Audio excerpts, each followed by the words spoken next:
but I'm but I'm really in Belgium, and at a small anarchist cafe with and I don't even know how to say the first part or the last part of the name, like Uilekot. I mean, I'm even getting all. I've been there before, played there, met you guys before, but have no recollection of how to pronounce that. But that's my favorite part about the cafe's name is that I can't pronounce it. If you can hear me out there, then somebody say something because I need a little feedback because I'm the producer, engineer, artist, stage designer, and everything else for this production. But and we're broadcasting on multiple platforms, and whatever platform you're watching on, please feel free to share the broadcast. Oh, good. I'm glad. Excellent. Somebody can hear me out there, so that hopefully means the rest of you can too. And one of the places we're broadcasting on is the actual Facebook page of that very cafe. And I'm also curious to know what the status of the cafe is these days, because, of course, a lot of places are going under and a lot of places are getting bailed out. And a lot of places they're talking about bailing them out, but we don't know what's up. Certain European countries seem to be doing things very sort of in an organized fashion, unlike here in the U.S. And I don't know what the situation is in Belgium exactly, other than people are dying, just like they did in 1918. And this is a song about that last big pandemic, which I've been reading more about recently than I have read about in a while.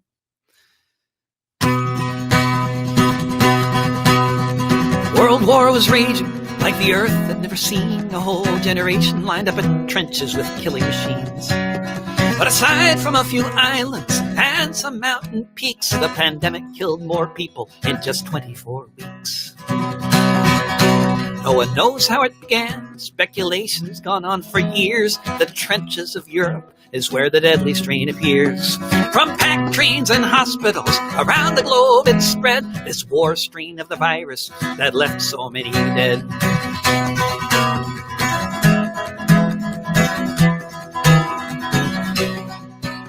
The death toll was unequal, but barely anywhere was left untouched, though the greatest share of dying was reserved for the poorest colonies of the empires and their wars that created this disease.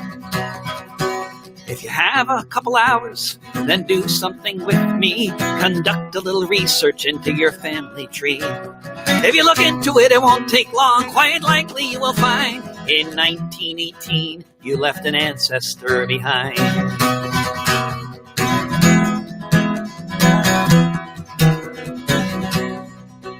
Pandemic knew no borders. It went from the front lines, which had increased its deadliness as if by design. It circled the whole planet. So many people died. They dug mass graves everywhere. Put your relatives inside. A world war was raging like the earth had never seen. A whole generation lined up in trenches with killing machines. But aside from a few islands and some mountain peaks, the pandemic killed more people in just 24 weeks.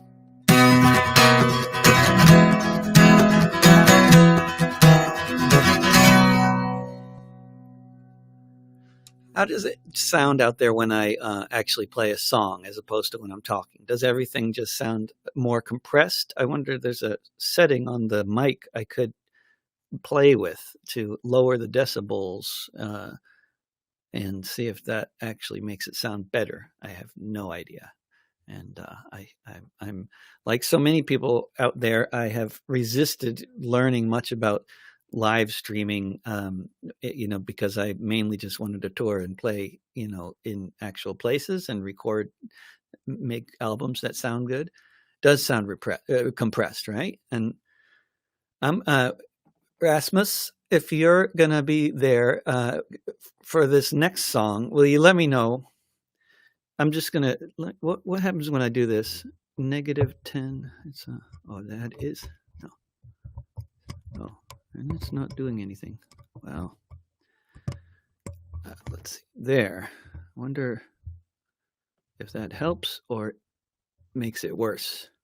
If yeah, if things suddenly are sounding worse or better, let me know. I just messed around with a little thing here.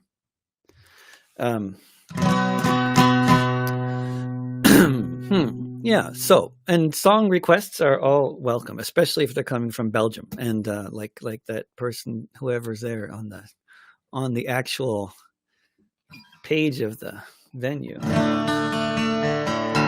We could be anywhere with this black curtain, you know. It's we can just pretend we're in. Garrett, hey, there are actual Belgians watching. That's so exciting because you never know what's going to happen on the internet. But broadcasting directly on a page like that is a lot of fun. This is only my second time doing it, but we're broadcasting directly on Facebook page of the cafe. And let's see, I'll do this just because anarchist cafes remind me of certain songs.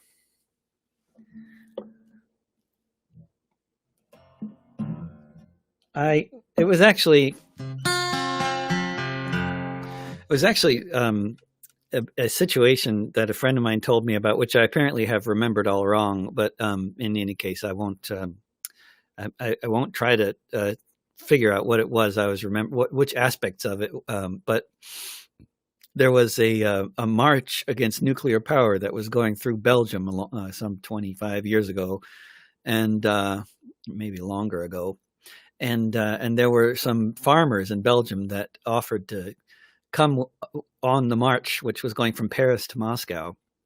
And they offered to transport the marchers, and who were, well, the ones who were tired of marching, like the kids and people with blisters and big pots and pans they were marching with and all that, transport them with mules and wagons from their nice Belgian farmhouses. And a lot of people thought it was a good idea, but the Finnish vegans blocked consensus out of concern for the mules. And I then wrote this song in solidarity with the mules of Belgium, because I figured that they would rather walk to Moscow than stick around on the farm. As lovely as those Belgian farms are, they're kind of small. And if you had an opportunity to walk to Moscow instead one of those years as a mule, then even as a human or whatever other species, it seems to me like that would have been fun.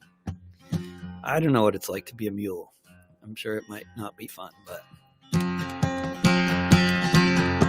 I don't drive a car because they run on gas, but if I did, it'd run on biomass. I ride a bike, or sometimes a skateboard, so fuck off all you drivers and your yuppie hordes, sitting all day in the traffic queues. I'm a better anarchist than you. I don't eat meat, I just live on moldy chives or the donuts that I found in last week's dumpster dives. Look at you people in that restaurant, I think you are so sad when you could have been eating bagels like the ones that I just had.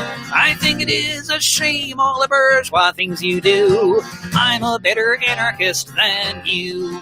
I don't wear leather, and I like my clothes in black, and I made a really cool hammock from a moldy coffee sack. I like to hop on freight trains, I think that is so cool. It's so much funner doing this than being stuck in school. I can't believe you're wearing those brand new shiny shoes. I'm a better anarchist than you. I don't have sex, and there will be no sequel, because heterosexual relationships are inherently unequal. I'll just keep on moshing to Anti-Flag and Crash until there are no differences in gender, race, or class. All you brainwashed breeders, you just haven't got a clue.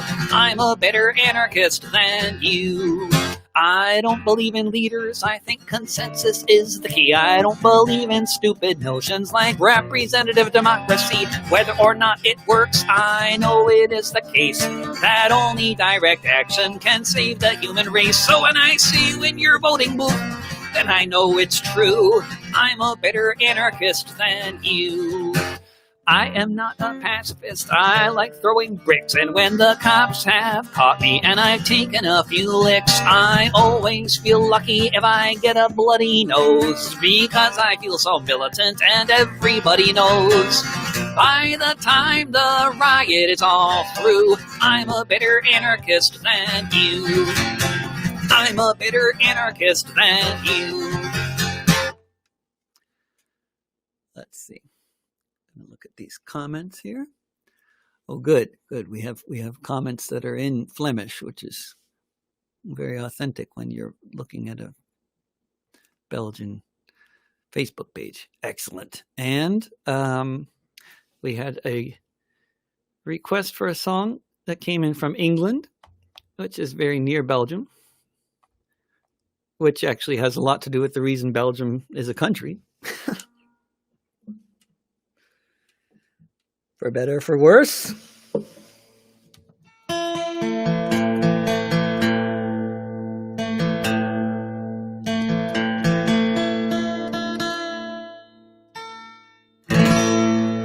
And this song has been very relevant here for a long time. Thank you. It was better earlier. Okay, then I'm going to change that back again and see if that doesn't make it any worse. I don't know what it's doing, but who knows? Streaming. Oh, speaking of streaming, though, for anybody that actually wants to hear really good quality audio, the concert that I streamed on all the different platforms on Thursday is now an album, which you can stream or, for free on Bandcamp.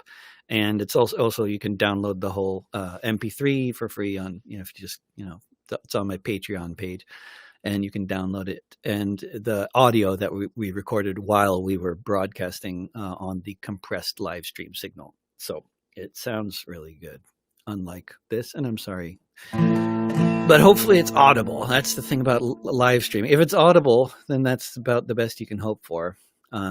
Much better for talking than for music. So, feel free to get me talking, but I'm good at talking. But here's a song about this extremely, extremely failed state that I'm living in.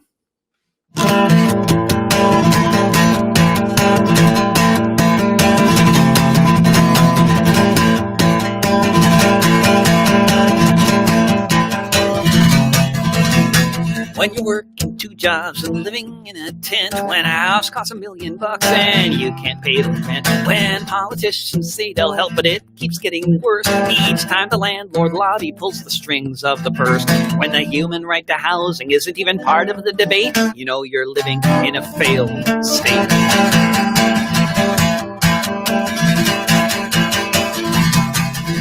When millions of citizens are spending half their lives locked up in a prison for trying to survive, when laws must be broken just to have a place to stay, when the prisons pay the senators to look the other way, if you have to be a criminal to put food upon your plate, you're living in a failed state.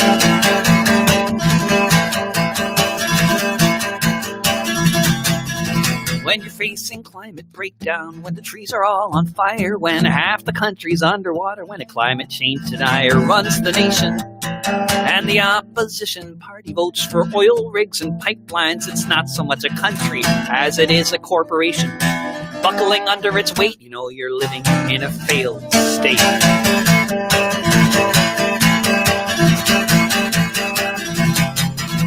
When your nation is an empire facing daily blowback, and the only thing your leaders can think to do is attack, bipartisan consensus that we need to spend $700 billion before the year's end on a military budget to make America great, you're living in a failed state.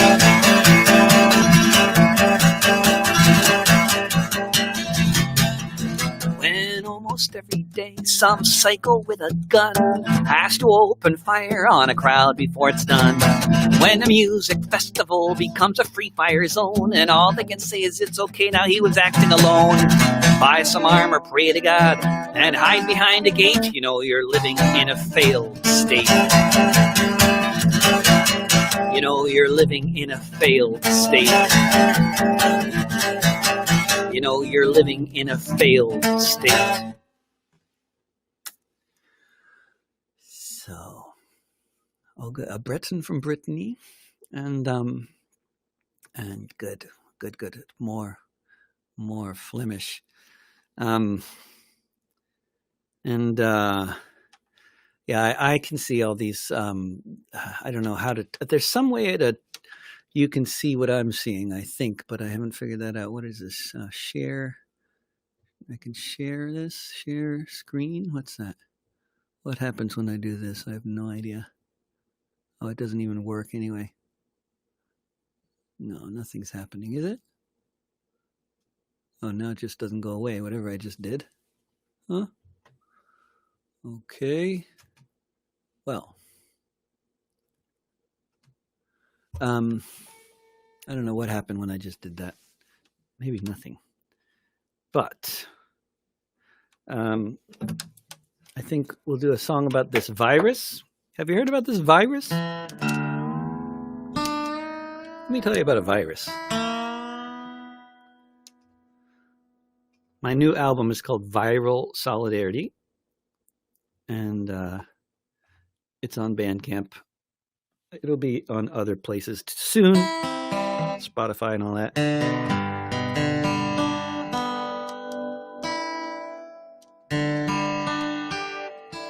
Live album, recorded Thursday.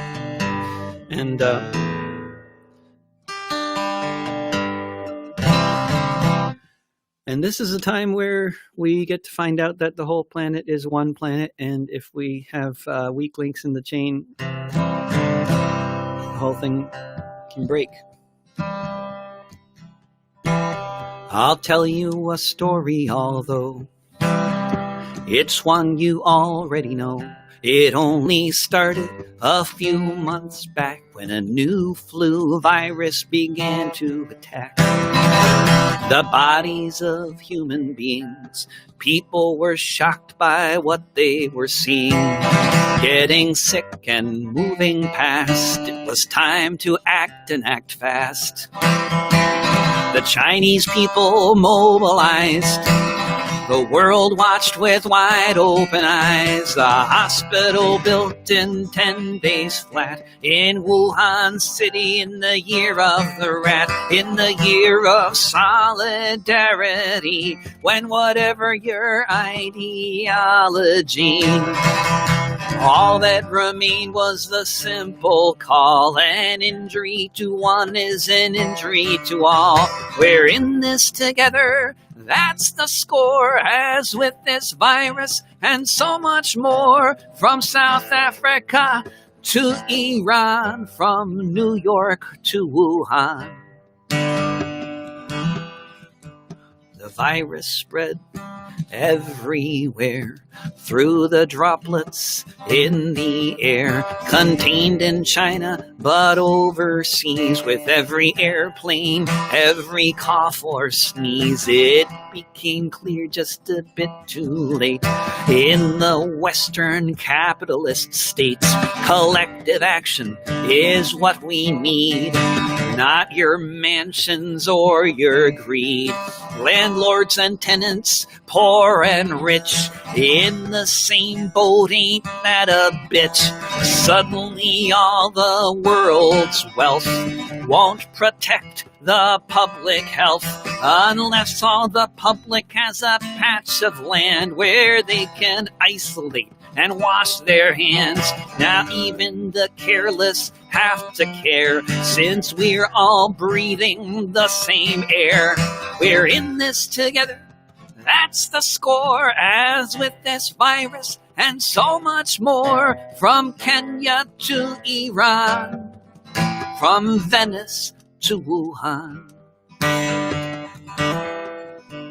The future now is yet unwritten. What will become of these politicians who sold their stocks when they knew what the state was gonna have to do? Who had to act but did so late? The time was now, but they'd hesitate. Batten the hatches, count your beams, and find out what exponential means. In the aftermath with millions dead, might our species come out ahead.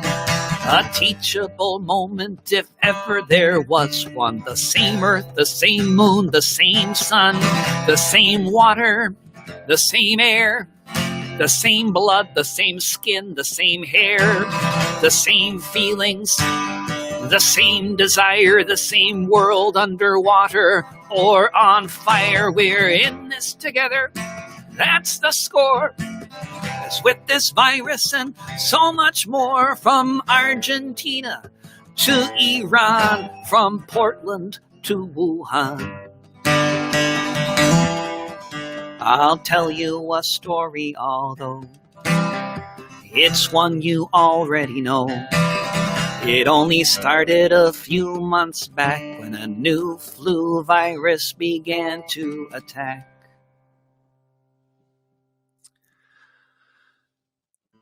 Let's see here. Talking about the virus. Trump said the NFL should start in time. Oh my goodness. Yeah. Okay. So we are looking at some interesting times ahead. That's a very contact sport. That's not like tennis. You know, they canceled Wimbledon, but the NFL should go ahead. That's very, very interesting. And yeah, it's a fascinating time. Capitalism and preventing pandemics don't go along together, and this everything's changing now, and the neoliberal consensus is shattered. It's wonderful. It's wonderful. I mean, it's terrible that so many people are dying, and it's terrible that so many more people will die. But watching the neoliberal consensus just get shattered overnight is very satisfying. We are not paying rent here. If you're watching and you are living somewhere in the United States that has suspended evictions, which is soon going to be the entire country, do not pay rent. If you pay rent, you're never going to see it back. If you don't pay rent, they're going to forgive your rent. They're going to forgive all the mortgages. They're going to have to do that. They're doing that in many European countries, but they're going to have to do that in all of the countries in Europe, and they're going to have to do that certainly in North America. So don't pay the rent. Don't pay your mortgage. It's all going to work out, but we have to stick together. This is solidarity. That's, it's not that the people who can pay the rent should pay while the people who can't shouldn't. Same with mortgages. Just don't pay them. Don't pay them. It doesn't matter if you can or can't. In a few months, you might not be able to anyway. So just start now. Don't pay. That's my advice. Take it or leave it. This is a song. Who is this? You're not in Belgium requesting that song, but I could do it anyway.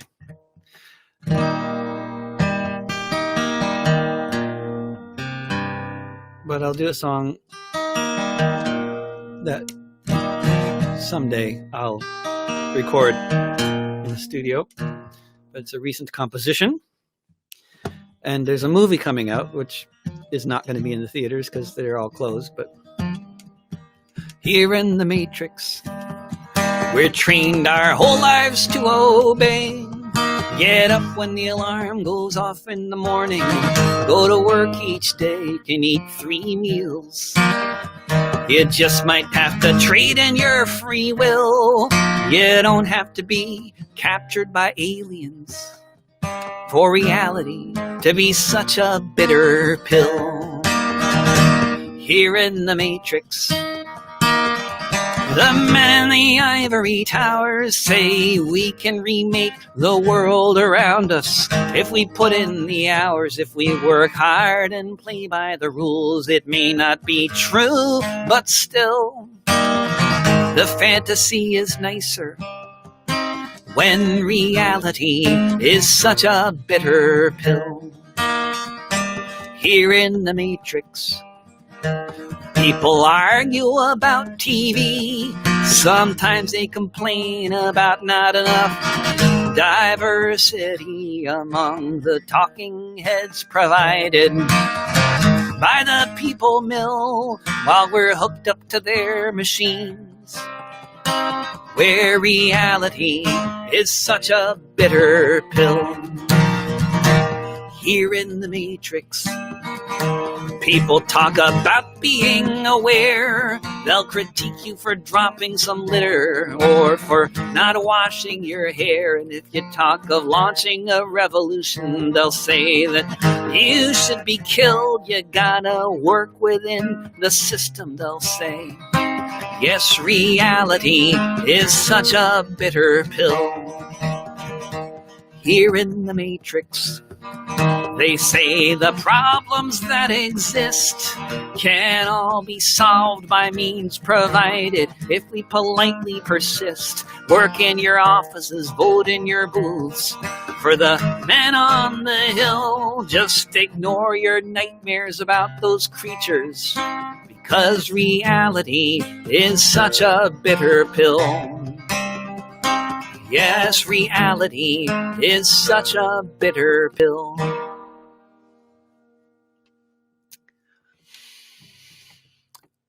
Oh, good.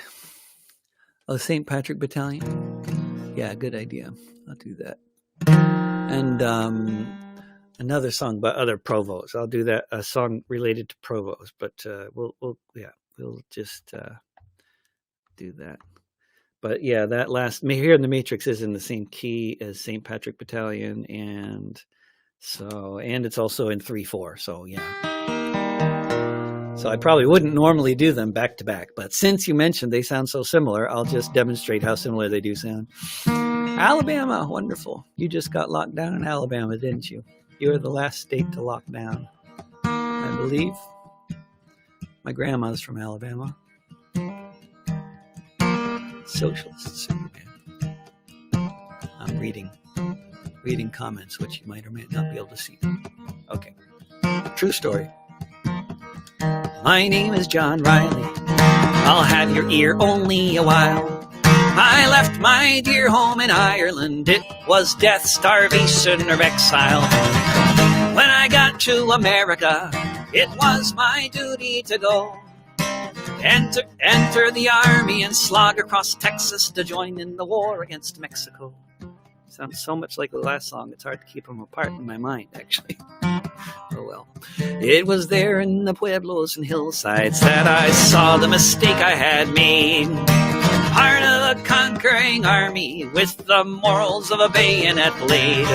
So in the midst of these poor dying Catholics, screaming children, the burning stench of it all, myself and 200 Irishmen decided to rise to the call. From Dublin City to San Diego, we witnessed freedom denied. So we formed the St. Patrick Battalion and we fought on the Mexican side. We formed the St. Patrick Battalion and we fought on the Mexican side. We fought them. We marched neath the green flag of St. Patrick, emblazoned with Erangora, bright with the harp and the shamrock, and Libertad Padre Republica. Just 50 years after Wolfe Tone, 5,000 miles away, the Yanks called us a legion of strangers, and they can talk as they may. But from Dublin City to San Diego, we witnessed freedom denied. So we formed the St. Patrick Battalion and we fought on the Mexican side. We formed the St. Patrick Battalion and we fought on the Mexican side.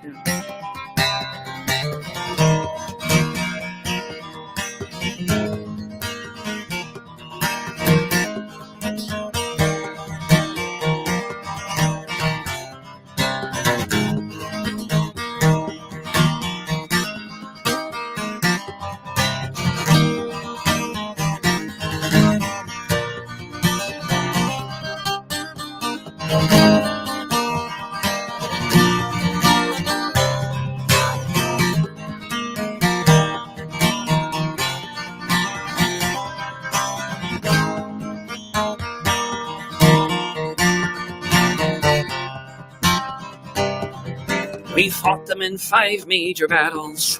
Churubusco was the last.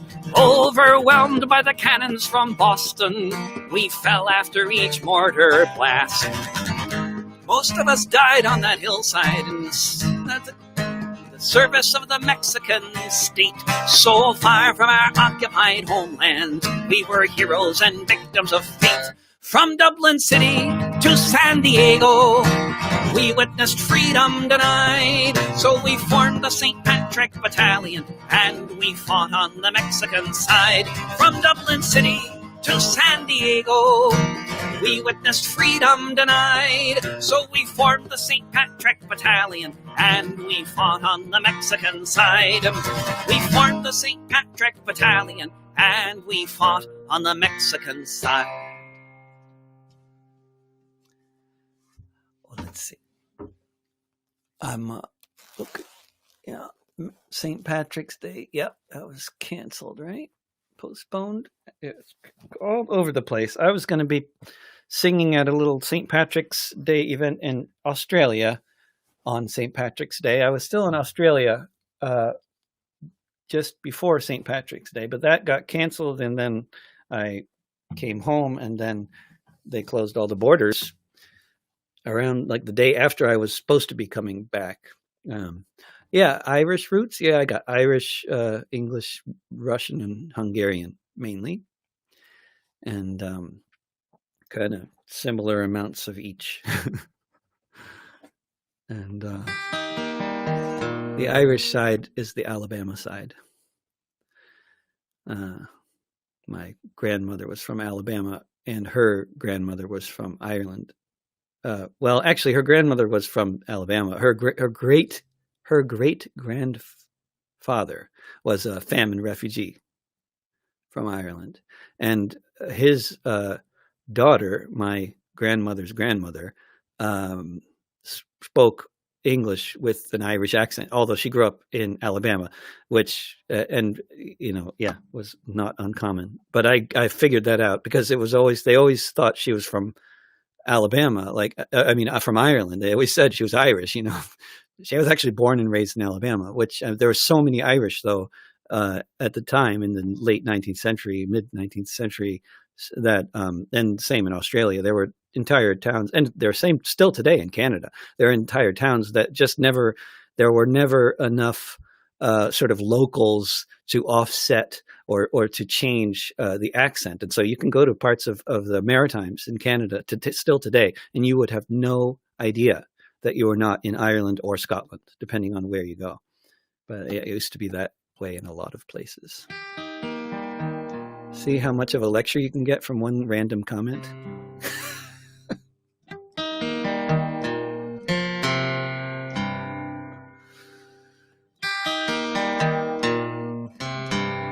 Yeah, celebrating St. Patrick's Day in Wellington, New Zealand. It's a good place to do it. Although I think the Irish overwhelmingly ended up in Australia, and the Scottish went to New Zealand, and the English went to New Zealand much more. But it was, of course, they all went all over those places. But I always noticed how many Irish background people there were in Australia when I spent time there, and how many Scottish there were in New Zealand. It was really, really a lot. But somebody mentioned Provo's, and I was thinking, actually, I'll do another song which is very closely related, but one you probably haven't heard. If people may or may not know that if you look for me on Spotify, you will find that by far my most popular songs include Up the Provo's, and I'm very proud to have written it. But I like to introduce people who like that song to other songs that are related.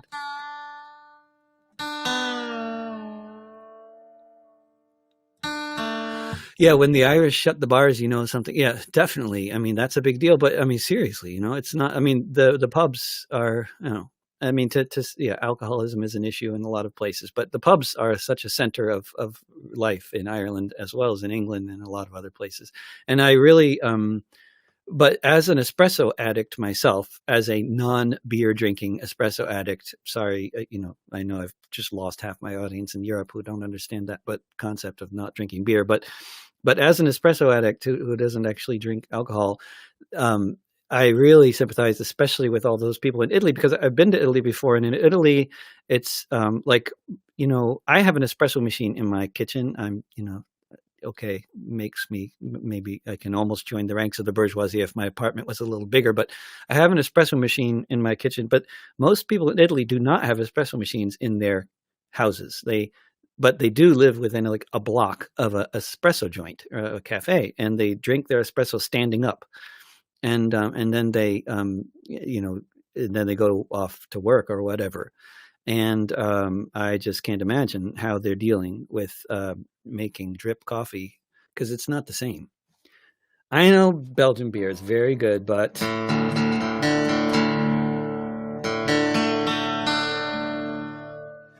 see that, and that's like, yeah, lockdown, no doubt.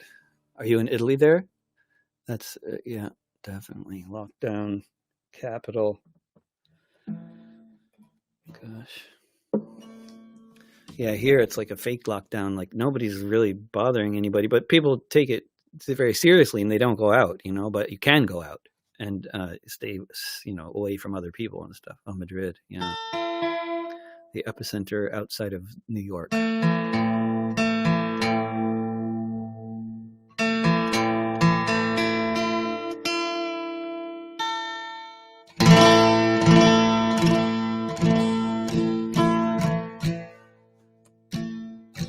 More of a tea person, Logan Anderson. Well, then, that's very common among certain people in the British and Irish islands.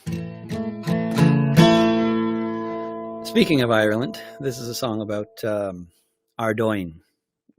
I don't know if Paul McAdam happens to be watching, but I wrote this after many conversations and watching videos and reading stuff after those conversations.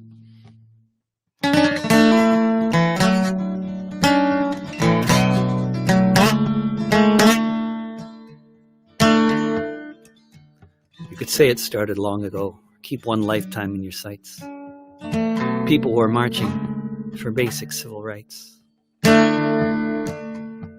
Marchers were attacked. The press made wild claims. Anything that happened, Republicans were blamed.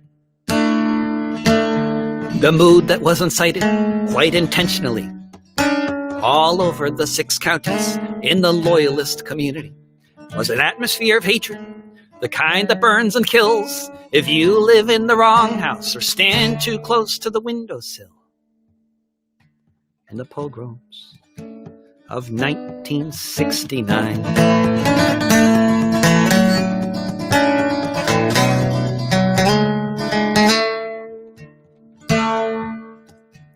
With torches, pikes, and guns, neighborhoods were attacked, supported by police, if anyone dared fight back. And fight back people did, kept the loyalist mobs at bay. Far more homes would have been destroyed if not for the IRA. Defensive lines were formed as best as could be done. 50 buses hijacked and lit up in the summer sun, surrounding the burned out shells of the houses of Ardoyne, while just beyond them orange men sang the Battle of the Boyne. In the pogroms of 1969.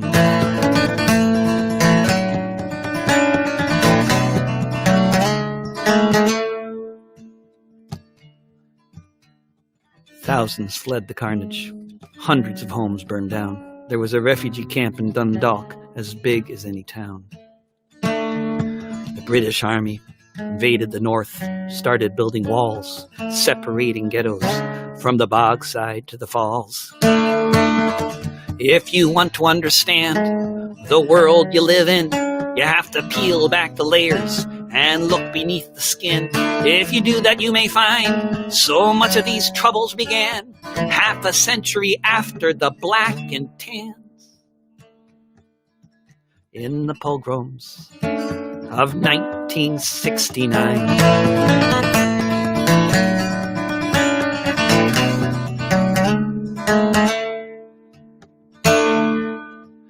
You could say it started long ago, or keep one lifetime in your sights. People were marching for basic civil rights.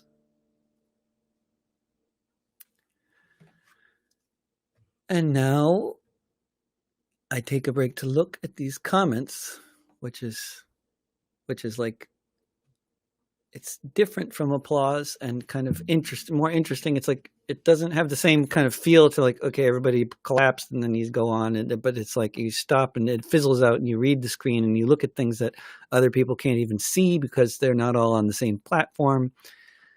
But I'm just going to take a quick moment to look through these. I won't read them all to you because I don't want to bore you all. But good, Karen, Antoine, good. More Belgians. It really works. This is amazing. You broadcast on a Belgian Facebook page, and you get a Belgian audience. I mean, of course, you guys have been spreading the word over there, but I'm just so happy about this concept that this kind of, we're on new ground here. You know, it's like, I mean, I guess for other people, they can tour, when there's no virus going on. But I mean, a lot of people can't travel like I do. And maybe we should all just be doing more concerts like this. But I mean, the sound quality live is so much better and people can clap and it's just really, but as long as we're stuck in here, I want to start getting into 3D gaming or something, but I don't think I will because I have children and they're bored with that kind of thing. They're very small, two of them. A video, new, okay. There's all kinds of good conversation here, which I'm not going to try to keep up with, but let's see. But I was hoping I would get inspired by the conversation and to think about what song I was going to do next. But so somebody think of a subject. Oh, resistance. Oh my goodness. I would. Oh wait, somebody mentioned the commons before. Now, that's good. I'll do that. Resistance, I'd have to practice that. But this is a very good time for doing the commons, I think. Because it's a song and it's a concept. But it is a time, as you know, when if it's like if we don't share things in common, like all of the wealth of the state and the rich, if they don't start sharing that right away with the rest of us, then there's going to be either chaos or a revolution in this country, or both. And in a lot of other countries as well, there probably will be all that kind of thing, because the state doesn't even have the wealth to distribute to the people when they shut down a country. In a lot of other countries here, they could, but let's see if they do. But the commons is a more relevant concept than ever. First you told us only, through you could we know God, and if we dared to question, he wouldn't spare the rod. For you we worked the soil, for you we dug the moors, for you we shed our blood, fought so many pointless wars. And now you try to tell us there's nothing we can do. You say the world around us belongs fairly to the few, but about 8 billion people no doubt will agree this world is our home, not your property. It's the commons, our right of birth. And you who would enclose the land all around the earth, our future is your downfall when we cut this ball and chain. You who'd sacrifice the public good for your private gain.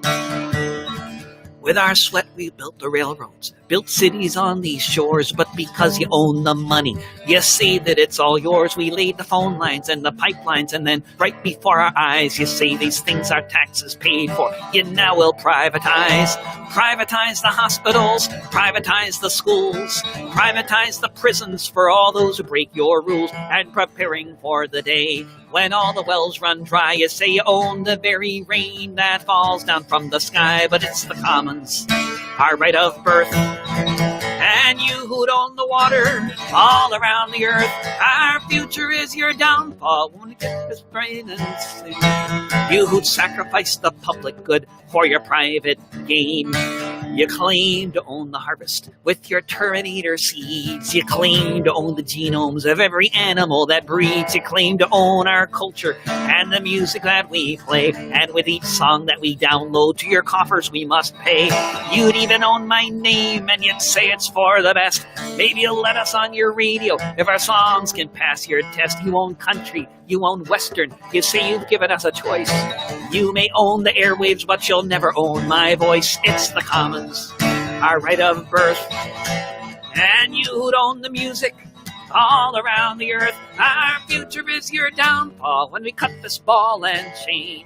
You who'd sacrifice the public good for your private gain. It's the commons, our right of birth. And you would own everything all around the earth. Our future is your downfall when we cut this ball and chain. You who'd sacrifice the public good for your private gain.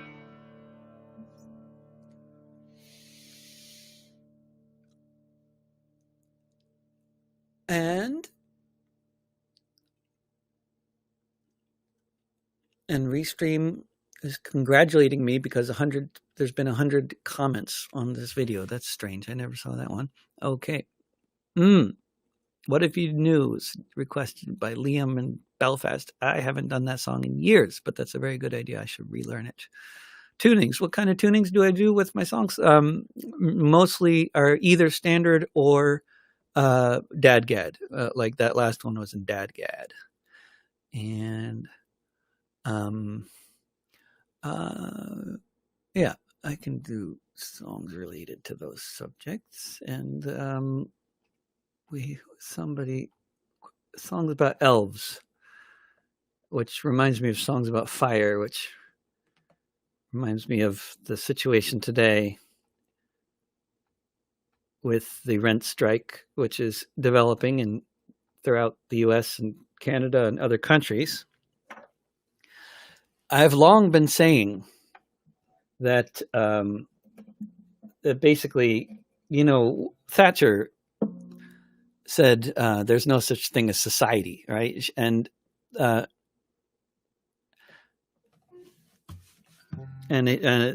she was wrong, but in a way, she was right, because the more if you basically neglect society for long enough, then eventually you've destroyed it. Possibly. And then suddenly when you need society to exist and you need people to suddenly believe that they're in a society, well, then you got a problem, because there's like a lot of people who feel like they live in a society and a lot of people don't. And, and one of the reasons a lot of people don't feel like they live in a society that's their society is because they're being, they're spending 90% of their income on the rent, or they're otherwise being discriminated against for being poor or for being whatever it is that their problem is, that they're struggling so much. And people in that kind of position, who many of whom are white in this country as well, by the way, not just people of color, but all kinds of folks in that position, often don't feel like they live in a society that they should care about. And this is what that song is, more or less. That concept is applicable to this song here.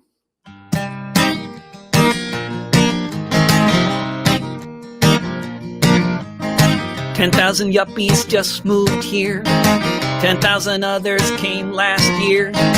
The rent has doubled since I moved in. Each month I take it on the chin.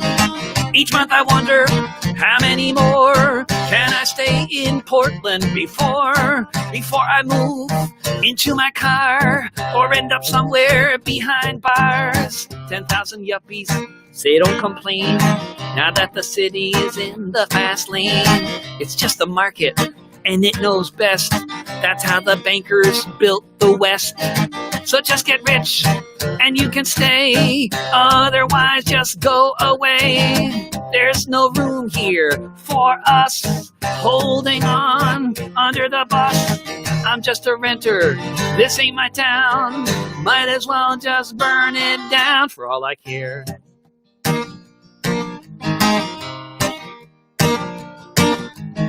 $10,000 yuppies think it's great to invest in Portland real estate. Keep Portland weird, they like to say, but that was over yesterday. Of their achievements, they're so proud, living lives in some cloud. But unlimited data will get you nowhere if you can't afford to care. I'm just a renter, this ain't my town. Might as well just burn it down for all I care.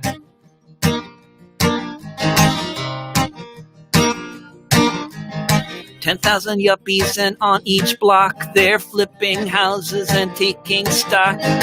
Where's the next place that can transform tents and mansions the new norm? They like TED Talks, they like greed, they like wine bars, they like weed, they like bike lanes, they want more. They're the face of the new class war.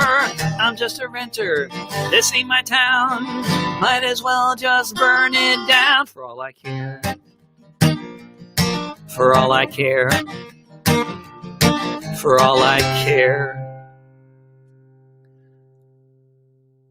That's just a renter.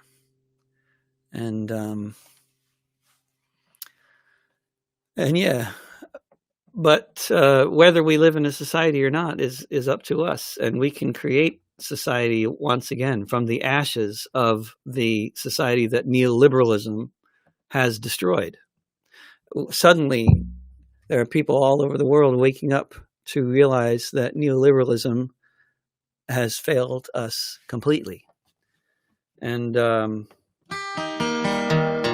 is in no position to mount a real defense against this virus, since neoliberalism has caused such horrible division in this world, which is going to make this virus so much worse. And yeah, neoliberalism is dead. And it's a beautiful day for neoliberalism to die. That is a beautiful thing. And it's just a shame how many people are going to have to die in order to kill neoliberalism. But what has to come out of its ashes is either an egalitarian society or chaos and fire. And I'm really ready for either one of these options, but I would prefer revolution. But, you have to have a lot of things burning before you can build something out of the ashes. There's a lot of things that have to burn down in the process. And that's just how it is. So just, get out the sticks and the marshmallows. It's going to be a good time. Get your face masks. You'll need them for the smoke.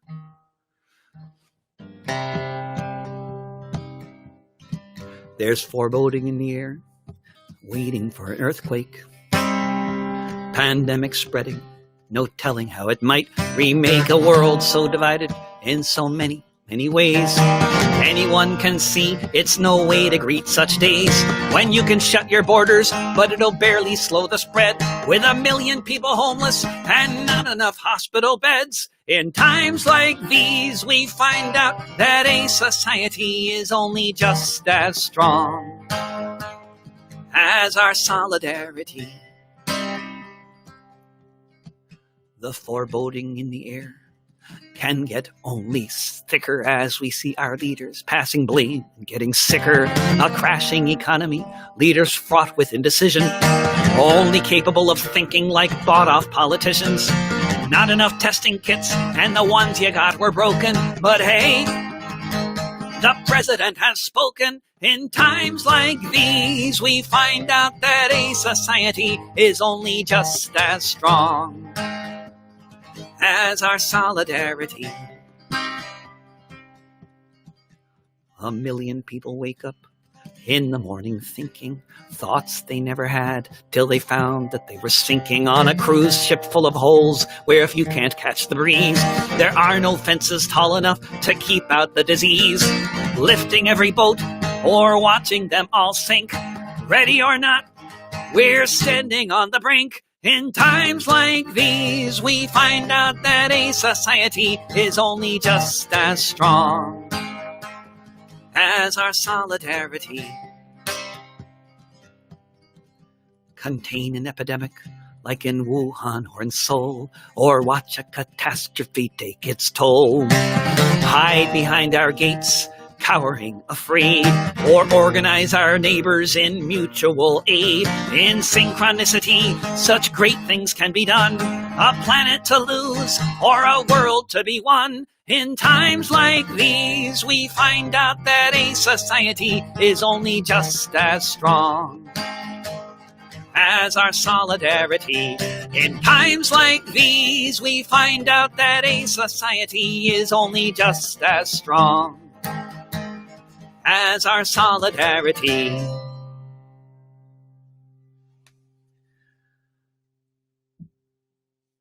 Oh, thank you.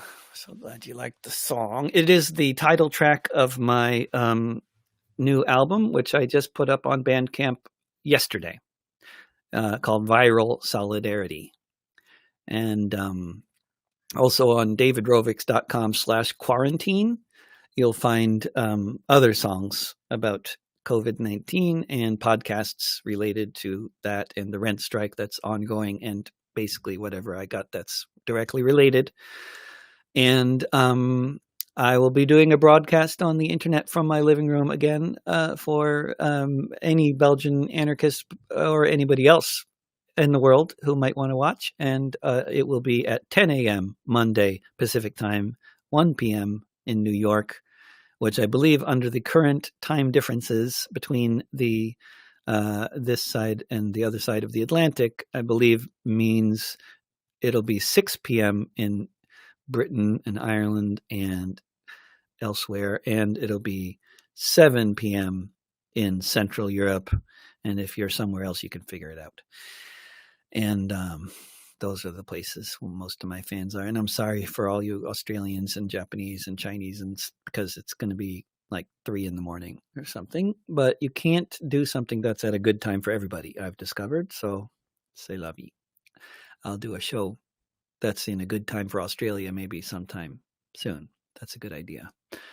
And thank you so much, all you folks in Belgium and anywhere else, for listening. And if you're not in Belgium, you now know about this wonderful Belgian social center, which you can hopefully go visit next time the borders are down and you're able to go to Belgium. And if it still exists by the time the crisis is over. And yeah, so don't pay the rent. Don't pay the mortgage. Stay calm. If we do it together, we'll get through this. And see you soon on the internet. Maybe on Monday, if you're one of the quarantined people without a normal job and you're at home or not. I'll see you sometime soon in the Matrix. Bye for now, everybody. Thanks so much. And